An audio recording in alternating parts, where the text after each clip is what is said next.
warahmatullahi wabarakatuh. Hari ini materi kita yaitu mengenai limit fungsi trigonometri. Ini adalah materi pertama di kelas 12 untuk matematika peminatan. Di kelas 11, kalian sudah mempelajari mengenai limit fungsi aljabar. Jadi di sini konsep penyelesaiannya tidak jauh beda dengan limit fungsi aljabar ya. Hanya saja di sini kita juga akan menggunakan rumus dasar atau sifat-sifat dari limit fungsi trigonometri.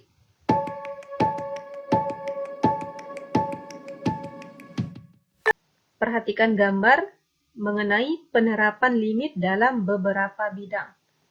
Yang pertama yaitu berfungsi menghitung produksi maksimum mesin pabrik. Yang kedua, berfungsi memprediksi seseorang untuk menggunakan kacamata yang sesuai.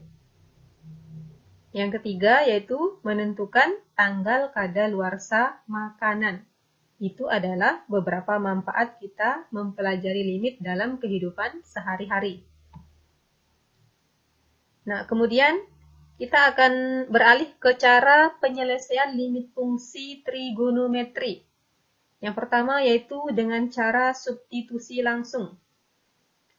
Penyelesaian limit fungsi trigonometri dengan cara substitusi langsung ini menghasilkan dua kemungkinan jawaban, yaitu bilangan tentu dan tak tentu. Tak tentu itu yang berupa 0 per 0 atau tak hingga per tak hingga. Ingat ya, dalam limit nilai 0 per 0 atau tak hingga per tak hingga itu hukumnya diharamkan.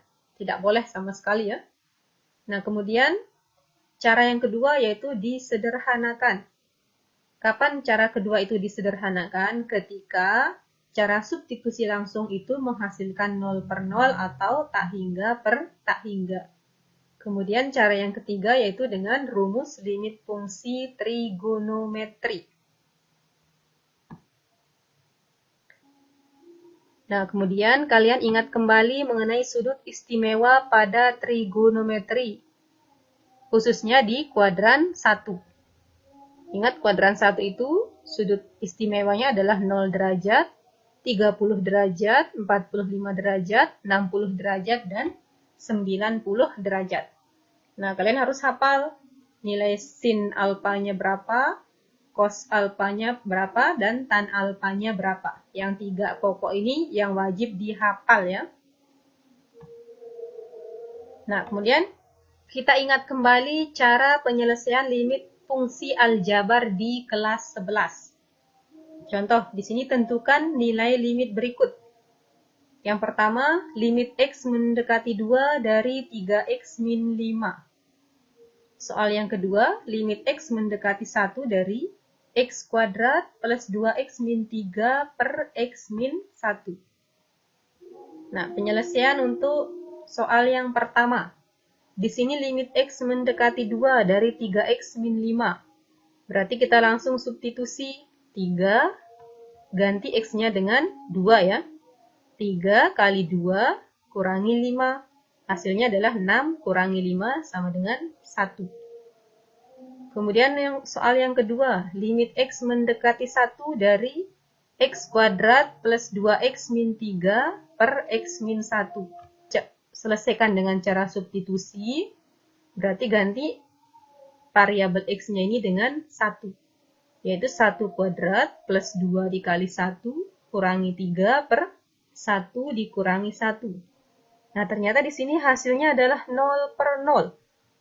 Itu artinya soal nomor 2 ini bukan diselesaikan dengan cara substitusi, tapi dengan cara disederhanakan. Bagaimana cara menyederhanakannya? Ternyata di sini kita faktorkan limit X mendekati 1 dari X kuadrat plus 2X min 3 per X min 1. Kita faktorkan ini X kuadrat plus 2X min 3 menjadi X min 1 kali X plus 3. Nah, setelah bentuknya seperti ini, baru bisa disederhanakan. X min 1 ini kita coret, sisanya adalah limit X mendekati 1 dari X plus 3, hasilnya adalah 1 tambah 3, berarti hasilnya sama dengan 4. Paham ya?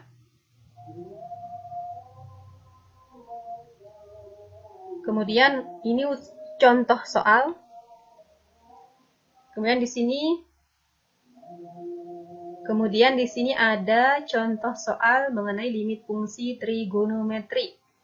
Limit X mendekati pi per 4 dari sin X plus cos X per tan X.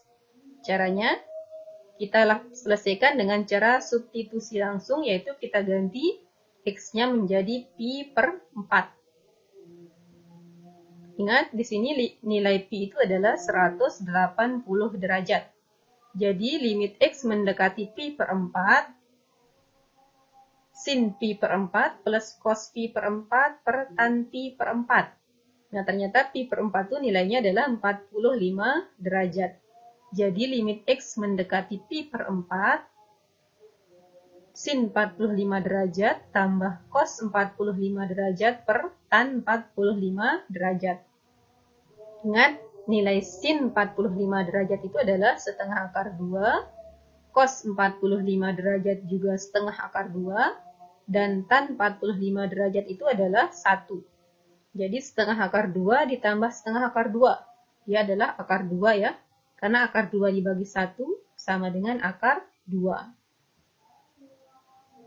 Contoh yang kedua, tentukan nilai limit fungsi trigonometri dari limit X mendekati pi dari sin X min cos X per sin X.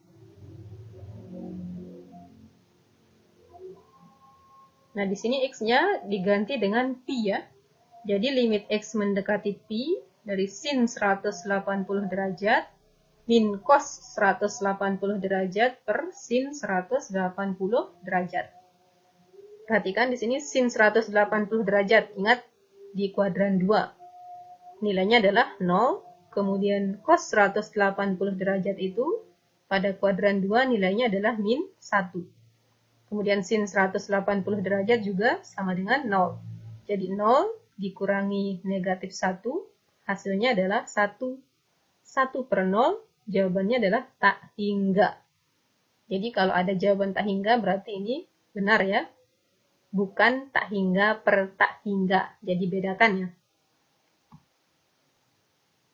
Nah, kemudian contoh soal limit fungsi trigonometri dengan cara disederhanakan nanti akan kita bahas pada video selanjutnya.